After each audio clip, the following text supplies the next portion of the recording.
کسی کی عزت سے کھیلنا، چاہے وہ لفظی ہی کیوں نہ ہو، اور کسی کے دل کو رنج دینا جو ہے یہ بہت بڑا مسئلہ ہے.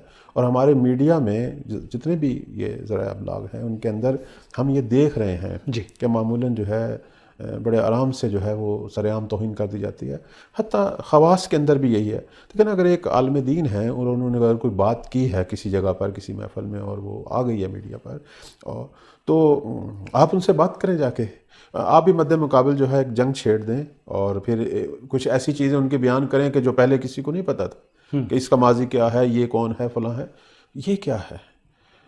اللہ تو ساتر العیوب ہے. مومن کو بھی یہی حکم ہے کہ اگر کسی کے کوئی عیب کا پتہ ہے جو عام لوگوں کو نہیں پتا لیکن آپ کو پتہ ہے، آپ بھی ساتر العیوب بنے. یہ کیا ہو رہا ہے کہ میڈیا پر جو ہے کچھ لوگ جو ہیں بڑے آرام سے جو ہے وہ توہین کر رہے ہیں اور عیب اچھال رہے ہیں.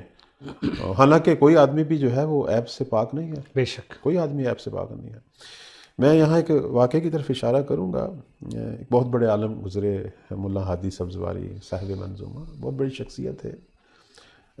کہتے ہیں کہ ایک دفعہ اپنے گھر میں انہوں نے سامان جو ہے وہ فقراء میں، غریبوں میں تقسیم، مثلا لوگ جو پیسے علماء کو دیتے ہیں، اور یہ ضروری ہے، ہمارا یہ فریضہ ہے کہ ہم صرف جو ہے وہ کچھ دینی مراکز کی بلڈنگ بنانے یا دوبارہ گرا کر پھر دوبارہ بنانے کے میں نہ رہیں، بلکہ اصل اس پیسے کا جو اصل ہدف تھا وہ یہ تھا کہ ہمارے ذریعے جو ہے وہ ایسے لوگوں کو یہ پیسہ ملے کہ جو مستحق ہیں، کہ اور ان کے گھروں تک ہم جائیں. جس طرح لینے کے لیے گھروں تک جاتے ہیں نا ہمارے علماء خواص، اس طرح لوگوں، غریب لوگ، مساکین کو، یتیم، بیوگان، ان کو دیکھ کہاں ہیں، ڈھونڈیں اور ان کے گھروں تک پہنچائیں. یہی ہمارے ائمہ کی سیرت ہے. سبحان اللہ، سبحان اللہ. یہ ایک المیہ ہے کہ آج فقیر اور ایک ستم دیدہ شخص جو ہے، ایک مظلوم شخص جو ہے، وہ ڈھونڈ رہا ہے کہ کوئی میری مدد کرے.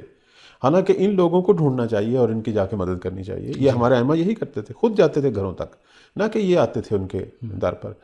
تو عرض خدمت یہ ہے کہ آغا سبزواری جو ہیں وہ یہی کر رہے تھے کہ جب جیسے کوئی پیسے کسی نے مال امام دیا، کوئی زکوٰۃ، کوئی خمس جیسے، تو وہ کوئی جنس لے لیتے تھے جیسے دال، چاول، گوشت، پھر اس کے وہ چھوٹے چھوٹے جو ہے وہ ایک پیکٹ بنا لیتے تھے اور کہتے تھے کہ لوگوں میں تقسیم کر دیں. اپنے شاگردوں کو کہتے تھے کہ یہ تقسیم کر دیا جائے.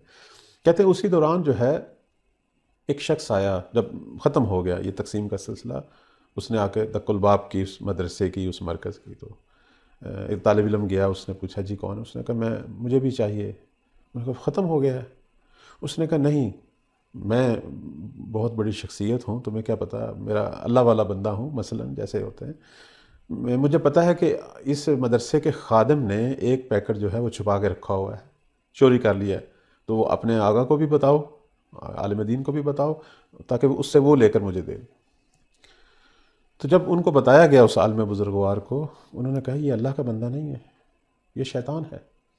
چونکہ شیاطین بھی یہ کام کرتے ہیں. یہ غیب کی خبر دینا کوئی اتنا بڑا مسئلہ نہیں. آج کل ہندوؤں کے اندر نہیں ہے سادھو، وہ بھی دے سکتے ہیں، مرتاض لوگ جو ہیں وہ بھی دے سکتے ہیں. اس طرح کے اور بھی.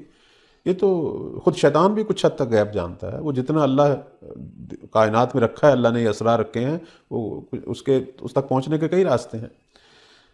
تو انہوں نے کہا کہ جو ایک مومن، وہ ٹھیک ہے وہ خادم ہے، اس نے چلو اپنی کوئی ضرورت، اگرچہ کام اس نے اچھا نہیں کیا اور اس نے اگر چوری کی ہے، تو جب خدا اس کے عیب کو چھپائے ہوئے ہے صحیح، میری نگاہ سے، پورے مدرسے کی نگاہ سے، اس کو نہیں چاہیے تھا کہ اسے جو ہے وہ اس طریقے سے اچھالتا کہ آپ کو بھی بتائیں اور مجھے بھی بتائیں. تو مقصد یہ ہے کہ اب یہ چیز جو ہے ہو سکتا ہے بہت سارے لوگ ہیں کہ یہ تو کوئی مسئلہ ہی نہیں ہے، بلکہ اس کا شکریہ ادا کرتے آپ نے بتا دیا یہ کس قسم کا نوکر ہے تاکہ ہم آئندہ احتیاط کریں، فلاں کریں. نہیں، وہ جو واقعاً پروردگار والے ہیں، علماء ربانی ہیں، علماء حقہ ہیں، وہ دیکھیں ان کا طرز عمل جو ہے.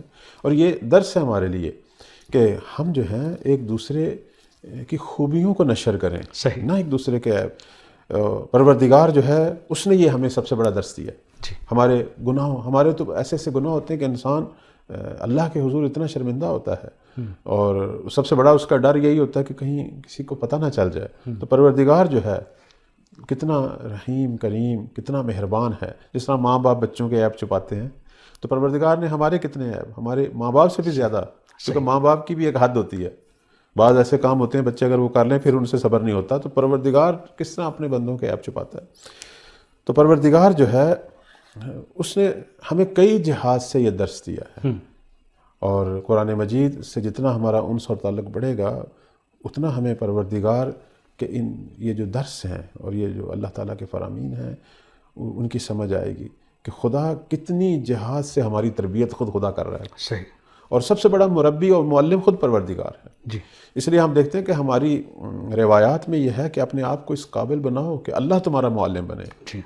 مثلا یہ جو فرمان ہے کہ اگر آپ اپنی زبان کو 40 دن کے لیے آلودگی سے روک لیں، غیبت نہ کریں، جھوٹ نہ بولیں، زبان کو گناہ سے بچا لیں، تو پروردگار جو ہے وہ آپ کے دل و دماغ پر جو ہے وہ الہی اسرار اور حکمتوں کے چشمے کھول دے گا. بے شک. یعنی خدا سب سے بڑا معلم